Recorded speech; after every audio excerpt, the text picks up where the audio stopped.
the belt sander. I told you this thing will move some wood. Now I actually happen to have a piece of 50 grit on here. That's a little aggressive.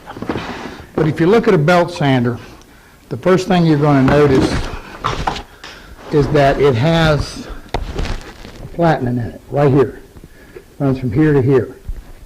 That's your that's your sanding surface.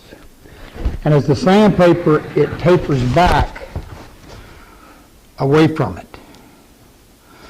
Now the issue with this is, as long as you can keep it flat and moving, you're okay. But you stop, it's going to dig.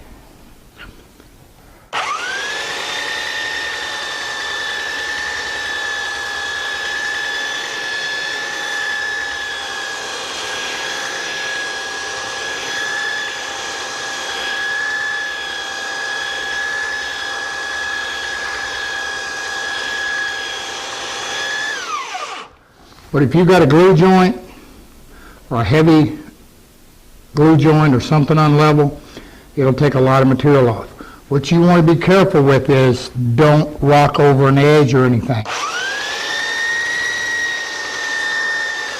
Because if you rock over an edge, it'll